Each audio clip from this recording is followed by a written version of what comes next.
These are so cute. I am on Etsy. I am on HollerParkPrimitives looking for, oh, look at those carrots.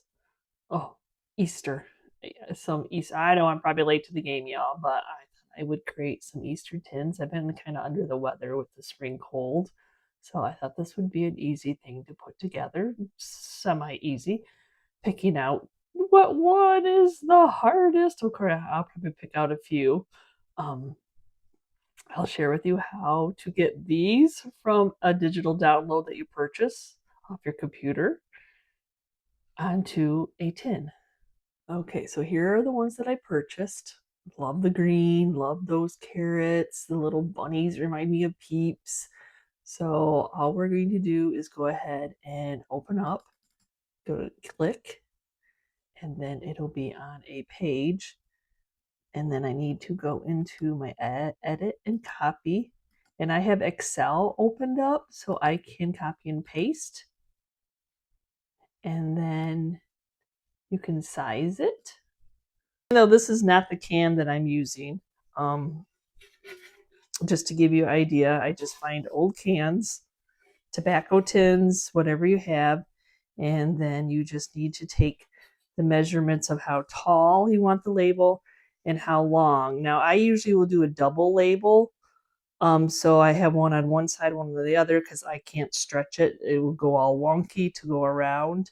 Wrap it around, see how, like, it seems like a lot of them are about 16, 17, and then half that. And I always go a smidgen more, and then get your height of how high you want it to be, how far up, and then just a smidgen more. That is 16. Then I need this to be 8. And like I said, I always go just a smidgen like that, 808. And if that's a 5, then I'll go like 5. Yeah. And then I will just print that out just like so on regular copier paper, but I'll print out too so I can do both sides. Some old tobacco cans. And then I have a cute little, that could use a label.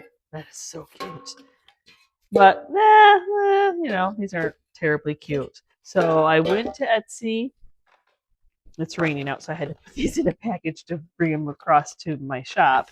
And I found some marshmallow prints. Look at the carrots for the one. Oh my goodness. So I'm going to do, wait till you see this one. Oh, you already saw it, but oh, it's green. So I'm going to put a couple labels. I know I am probably way past everybody else's. I'm way past everybody else's Easter spring decor. I'm always like, it's got to be like in the date for me to do it. So then I have this other little cute rabbit. I want to seal my ink in, so I'm going to go ahead and spray these with some Weather Defense. So the couple of them will get 2 labels for the front and the back. This one just needs 1. So I just measured my container. And now I'm just going to seal. I want to set my ink in.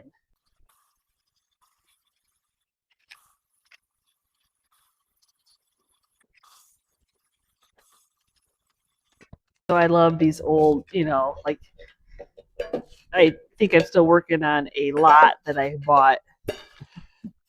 But I like saving the patina, so I'm going to tape off the back. I'm going to get the label to take off, but I'm going to spray paint this white to kind of try to cover up that very red so it doesn't come through my paper. Let's see, find the labels, because that's raised, so that would show through.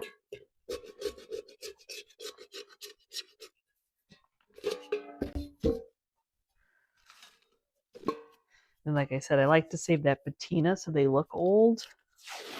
So it's dented. That's okay. We don't care.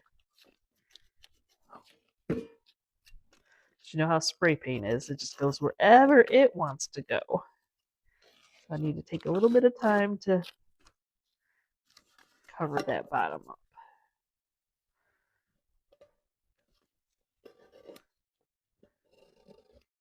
So I'm just going to do this enamel white, flat white, just to cover up all that red.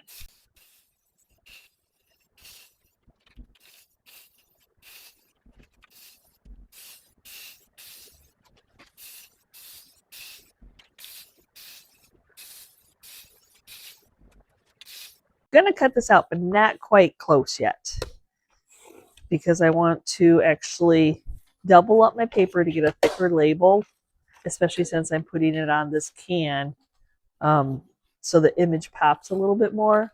So I'll just be using some Fusion's decoupage transfer gel to adhere the two pieces of paper together. So I'm just going to lather some on. Like we're just getting the two pieces of paper glued together.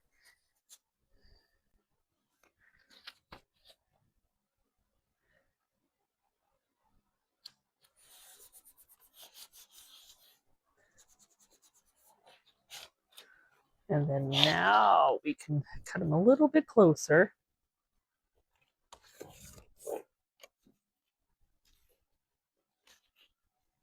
Not taking all the white off quite yet. So now to go along the edges, I'm going to do the burning technique. Since we have an old rusty crusty tin, I don't want the paper to look new. I want it to look like an old label. So I have some water, I have a lighter, and I just need a piece of cloth that's wet to extinguish.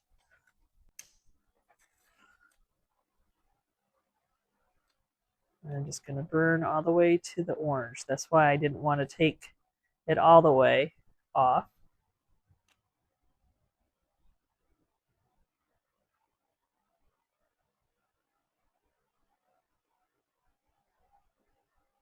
And where the wet paper is, it shouldn't burn it too much. Just a touch.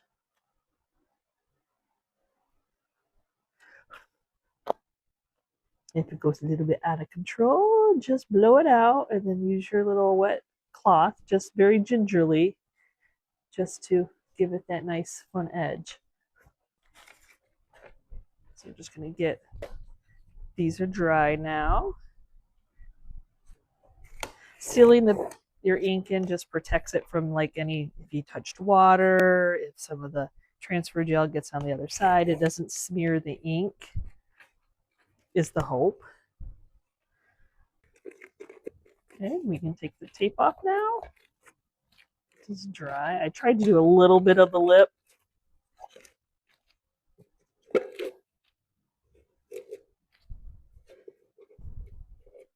Now, instead of having that land in the back, I usually try to have it where the two seams will meet on there.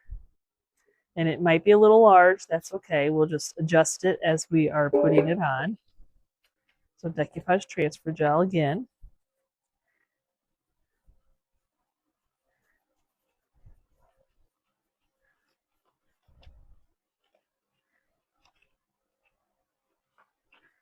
And the paper I find usually does stretch a little bit.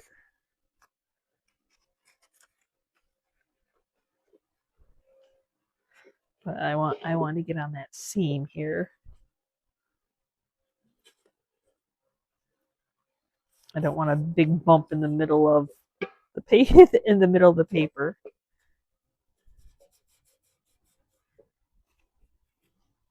Oh, I love that green. Oh, that's pretty awesome.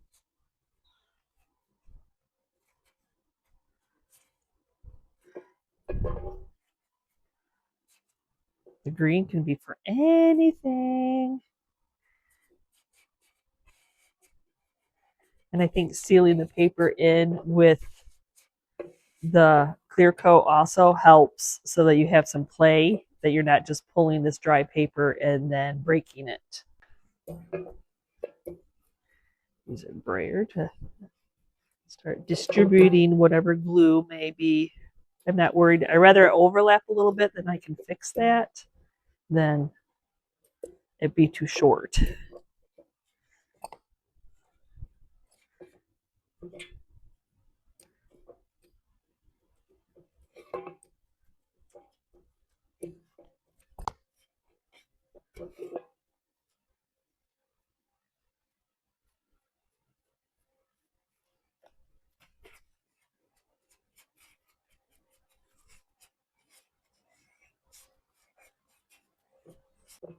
And I'm not going to try to cut that paper off while it's wet because it'll rip up into the other side. So we're just going to leave it alone.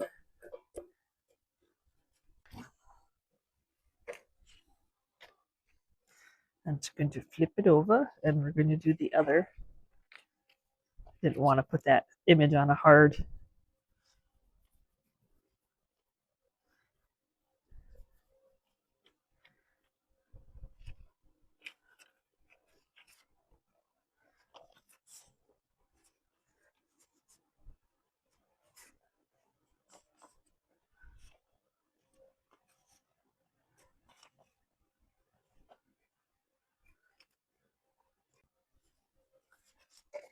Try to match up my lines as best as I can.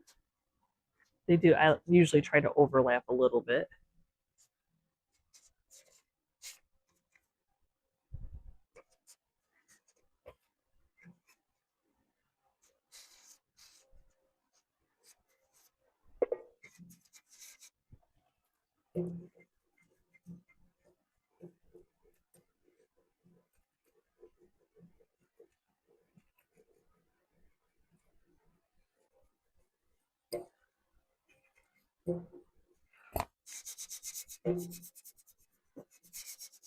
If it creases, don't stress.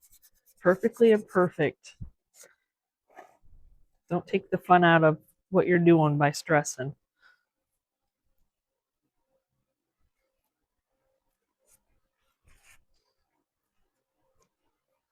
Once I get them overlapped, we will just let it dry, and then we'll worry about getting the other taken off.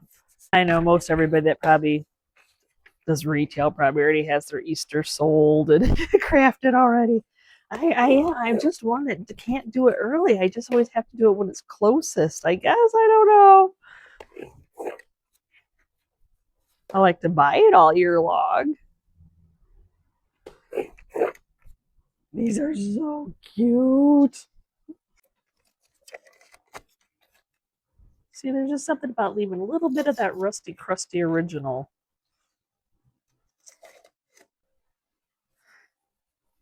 Okay, a good amount on.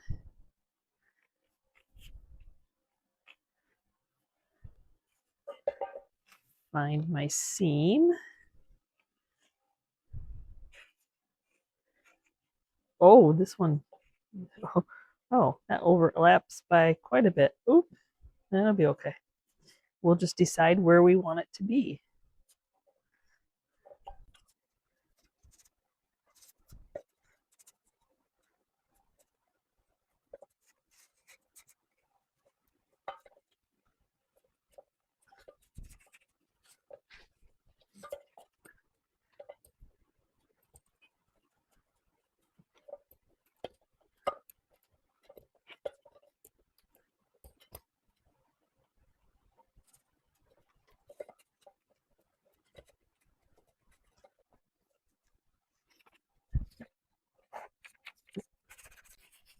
Was my pre-cleaning off there.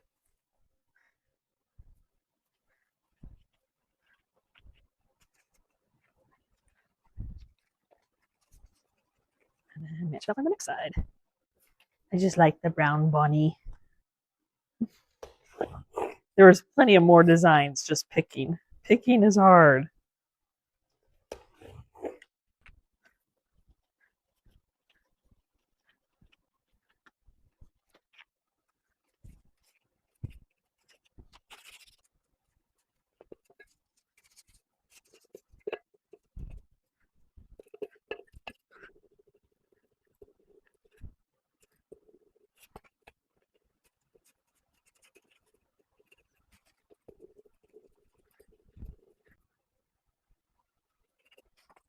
Don't feel bad if you have to go back and add glue.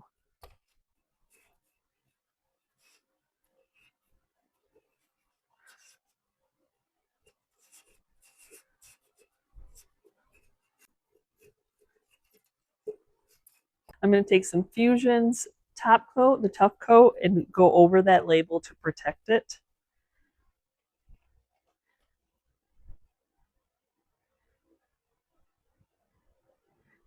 It's protected, but still we can do a little bit more. And if it wasn't for the rough edges, I could just spray it with a clear coat, but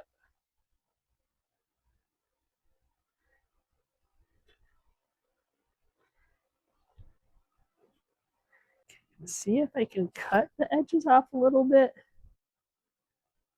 Just running around that seam, piece of metal.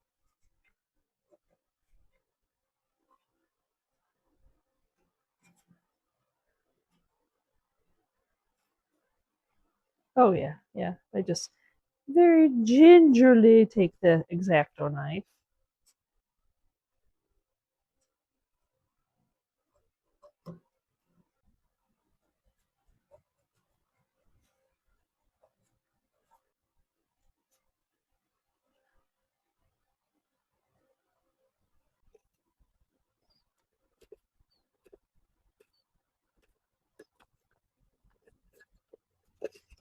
So I think this is the shiniest one I have. So this is what I'm going to use. We'll see how this um, does. Clear gloss is still a little tacky. I can see a little bit of the white paint. So I'm just going to take a little bit of decrepit dust and kind of like just tap it in there. I'm not going to like really do the whole thing. I just want it to look good, right? While that's drying. So like if the original label, you know, it would have had a little bit. This one, this clear gloss stays wet for a while. So the weather defense that I use a lot does not. It dries really fast.